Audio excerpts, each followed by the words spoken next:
Comes in at a different time now, trust me. Are we live? Yeah. I was shocked to read that letter. I was too. So I'm gonna make a motion that we go ahead and have a recorded line that says, hi, you're on a recorded line for accuracy and training. And then we don't have to worry about nasty people ad-libbing these letters.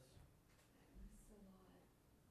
So if you don't want me to do that, tell me, but I wanna make that Just Six put thirty. it here and later.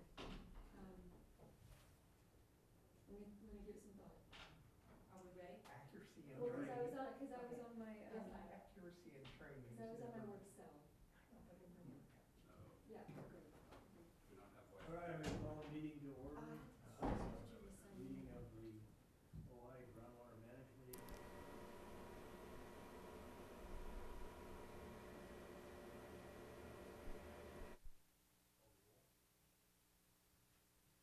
Director Daddy?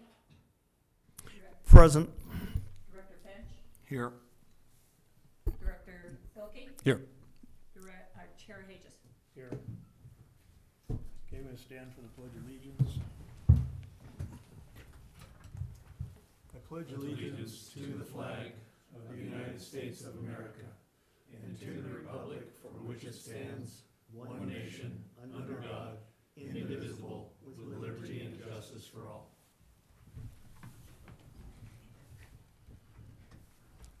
Okay, Director comments. Peter. Nothing for today. Jim. Nothing. Nothing from community. Nothing from Casillas. Where's the lake? 6%? Yes. What is it? 96. 96%. Came from 95. Yeah, I think we diverted about 250 acre feet so far this winter. I mean, casitas. That's probably about it. The other me? The other me. Okay, general manager comments. Hi, good afternoon. We are working on the state controller's report. That's due April 1st. The bookkeeper should have that wrapped up in the next couple of days, so we will be submitting that on time. The annual report that you saw last meeting was uploaded to DWR's website, so we're in compliance with that. Other Sigma implementation tasks that we're working on, Dudek and I are going to be scheduling a meeting to kick off a data management system, which is going to be basically a web mapping tool that will be on our website to show well locations and a limited amount of well information when you click on it, basically. So kind of an interactive web mapping tool. Jordan and his group will be assisting with that. It won't have anybody's personal information on it. We are also going to be getting a proposal from Dudek to work on the groundwater dependent ecosystem evaluation. That was one of the project management actions from our groundwater sustainability plan. So we're trying to tick off the things that we were supposed to accomplish in that 5-year period between plan updates. And then we're going to, I'm working on a scope of work to develop a comprehensive conjunctive use plan with Casitas. So those will be some upcoming tasks we're working on for Sigma. And that's all I have to report. Okay, thank you. Okay, Jordan, basic status. Take your time. That's right. You're running the meeting like everybody's double parked. Okay, let me share this this screen here.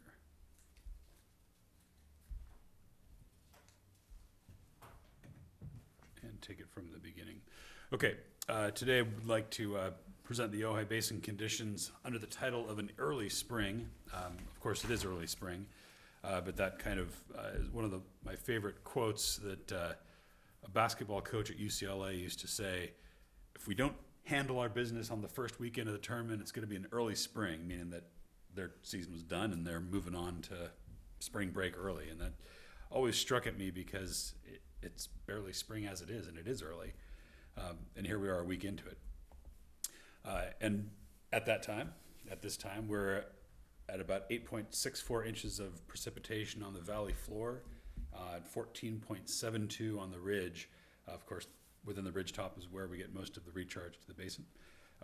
The valley floor is almost what's leaving as surface runoff and storm flows. It's the stuff between that 14.72 and the 8.64 that brings the most water to the groundwater systems. How does that respond? Very nicely, thank you. Although it's interesting to see, we've kicked up from our nadir, which actually happened in early January this year. It should be March there, 2025, but this is just yesterday's download. So that far right of the curve is what the key well has done, really going straight and linearly upwards as recharge is reaching the basin.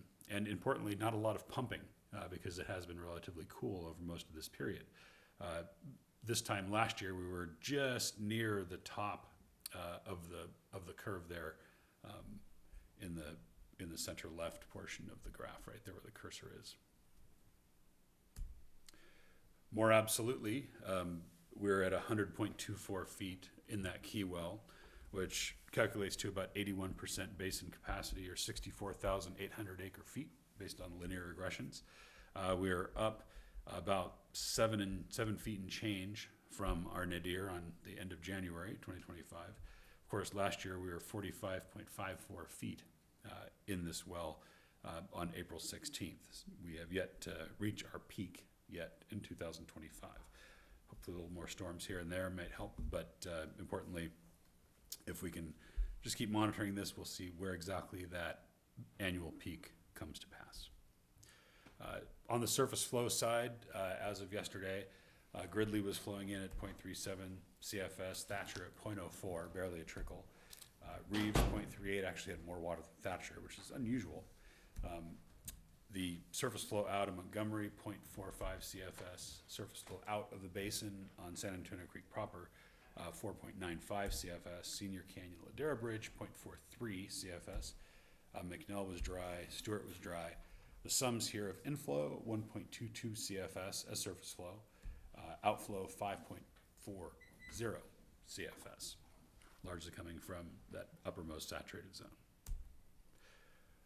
Pictorially around the basin, here's that inflow point, Senior Canyon coming in at Ladera, the bridge under Ladera. Locations here shown in the lower right-hand corner. This is Reeves Creek coming in. You can see quite a bit more flow there.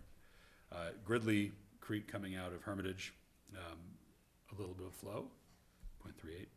Here's Thatcher, and what's caught our eye about this one, we've talked about the fellow who's camping there underneath the bridge in his tent, or maybe it's an abandoned tent, but he must be a pretty hungry fellow because he's devouring deer, or so it would appear. In the center picture, in the center of this photograph, if you look closely, right about here is the head of a deer sitting right on the side of the creek. There it is up close. It was the most bizarre thing. It's like this mutilated carcass. Like, okay, mountain lions, bobcats, you name it. And of course, it's right next to somebody's tent. So you never know. Over at the confluence of Senior Canyon and Gridley at the dry Hermitage Road crossing, the water is actually flowing underneath the road, so it's actually dry, but there is water flowing.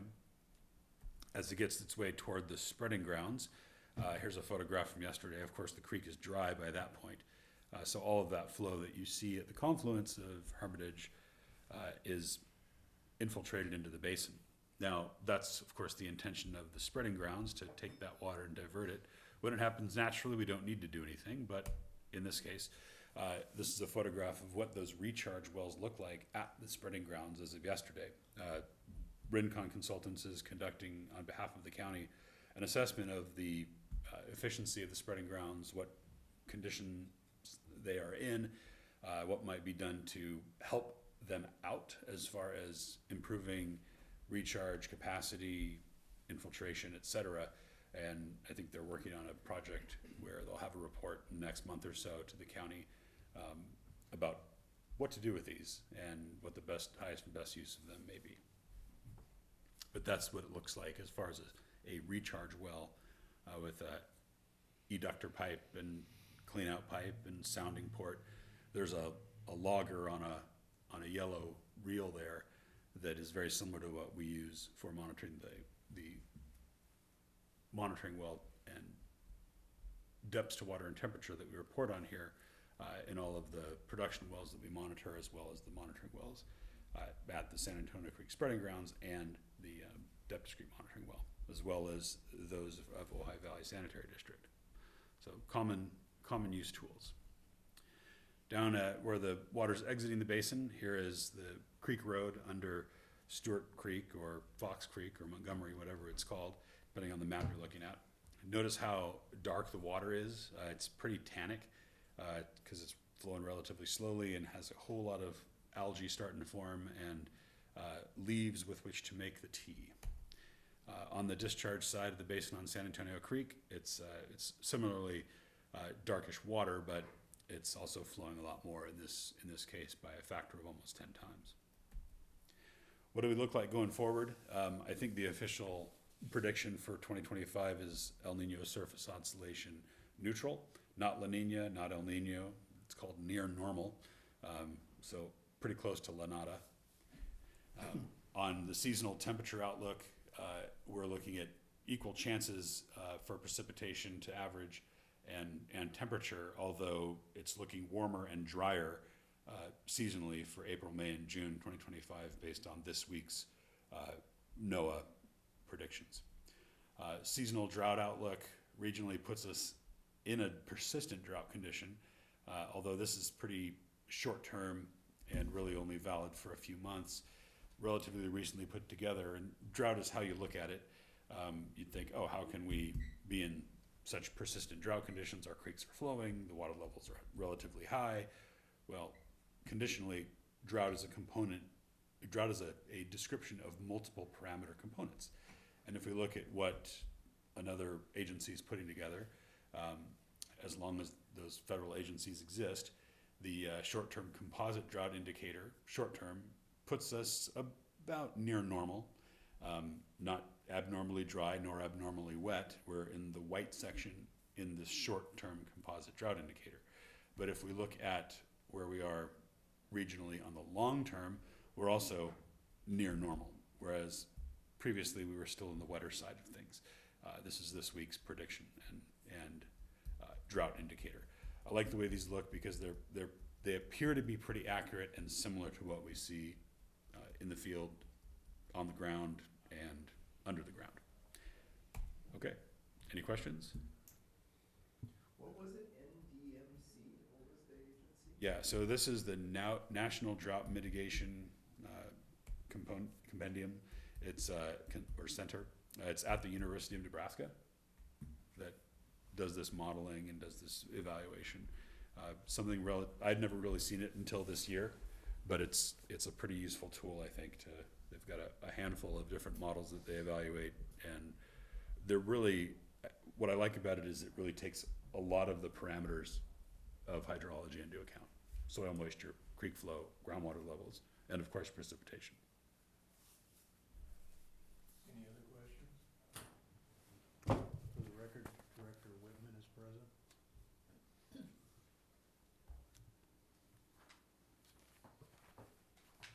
The next item is public comments on items not appearing on tonight's agenda.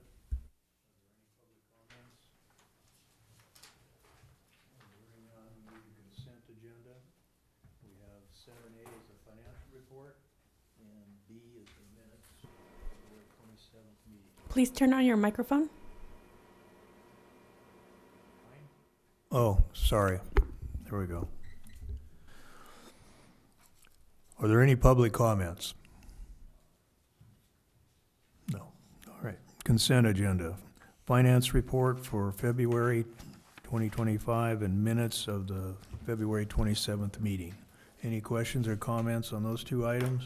I would like to make a comment about the financial report. I don't normally include the specific disbursements.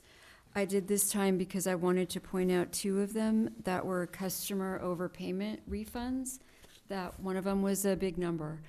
As we've been auditing all the files and getting photos of people's meters in, we are comparing that with their statements. And the one for James and Annika Howard showed that they were over-reporting their usage by 10 times. They were multiplying their meter by 10 when they didn't have to. They were not supposed to. So I went back and did a reconciliation, and they overpaid by that much, by 24,000.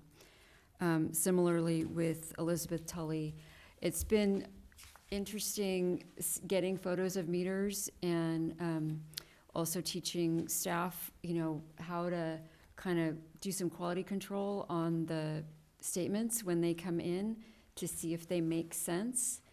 Our access consultant also put a feature in the database, so when they're entering the meter readings, it'll do the math off to the side, so she can double check it with what they reported on their statement, assuming that we know what units it is and if there's a meter multiplier.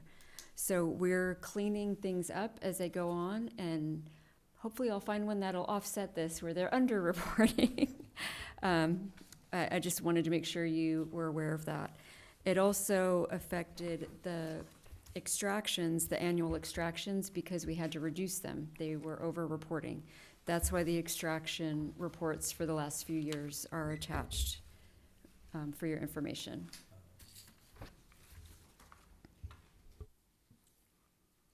Yeah, at some point, we ought to develop a set of standards for meters, so if people do replace it, or a new well goes in, we have a set of standards and they go with a cubic foot meter. I had an interesting, I Why? had an interesting conversation with Mr. Flood at Casitas today. When I was describing the issues that we have with meters and things like this, the math and all of that, we are gonna look into some kind of arrangement maybe we can make to put meters on all the wells at our expense. It would have to be at OBGMA's expense. Put the AMR, what do they call it? Transmitter, the transmitter. And maybe we could pay Casitas to read the meters while they're doing their rounds. And then have an easy way to get that data, have people pay online. We're gonna look into it. We'd have to develop, not everybody would probably want to participate, but we'll have to see. We just talked about it literally a few hours ago, so. The trouble there is, whereas Casitas's meters, probably 9 times out of 10 or 95 times out of 100 are in the public right of way or accessible. And wells are in the middle, and there are no easements for Right. reading, and I don't think people are gonna. The property owner would have to give us permission to install the meter, but if it has a radio transmitter on it, driving by down the street can pick it up, But so. yeah. We can drone by now. We don't need an easement. What's wrong with cubic feet? So we're- You guys all use gallons? Most of mine are Are in they? acres. In what? Acre feet? Well, cubic feet is the same thing. It's just whatever they have when you go to the supply house to buy it. Oh, okay. I mean, it's that simple. But speaking about a standard, if we wanted to establish some kind of standard, that would be something, we could apply for grant money, we could try to do something to get the money to fund it so that it wouldn't be a cost to the owners. Like I said, I haven't penciled it out yet, but Mike offered, so. I move to accept the minutes and financial statements. I second. Call the roll? Director Daddy, Yes. Director Whitman, Yes. Director Finch, Yes. Director Bilkey, Yes. Chair Hages. Yes. Okay, the next item is report on legislative ad hoc committee update. Anything to report on that? We did not have a meeting. I did attend the small Groundwater Sustainability Agency Coalition meeting a couple weeks ago. They discussed having a legislative day where the representatives from the small GSAs go up to Sacramento one day and talk to some of the legislators and meet with DWR. They threw out dates the first week in May. I would like to attend. I think it'd be great to advocate for some changes to SGMA and the reporting and monitoring requirements of our agency. It would be a day trip, go up early, come back the same day. I haven't looked into airfare or anything like that till we get a date set, but I can schedule a legislative ad hoc committee meeting if you'd like to discuss it more, or get your thoughts on it as a group. Yes, for you going, Okay. as far as I'm concerned, and happy to talk to you about things that we can raise with Yeah, them. we can schedule a call for before the trip, and we can go over the bullet points to discuss. I'm all for it. All right, thank you. Yeah, it'd be good to put together some bullet points of what we want. We have to have a starting place somewhere, and this thing is like, we're way late. Let's do what we can. Great. Okay, anything else on the legislative committee? If not, we'll go to meter compliance ad hoc committee. We have our hearing at 5 o'clock today. We've got two well owners who we've taken through the whole process of the 90-day notice. We do have another group B that I'm calling it, when we were doing the audit, we found another 14 or so that we needed to reach out to. They're on a separate timeline. Their deadline is April 30th. Out of the 14 original notices we sent to Group B, we're down to 5 who have not responded. So I'm hoping that as we get closer to the end of April, maybe we'll hear from some of those 5. And then maybe it might be the June meeting that we do another hearing for whoever's left. Do we have an agenda for the hearing today? Yes, we do. Okay. It was posted and I have copies here as well. Yeah, I don't have a copy. But And do we all have a copy of the response from a well? Yes, Honor? that was emailed out and I have hard copies as well. all right, is there anything else? If not, our regular meeting is adjourned at 4. So today we 22. went totally fast. Yeah, Fastest day. you never know. Could have done this at 4:45.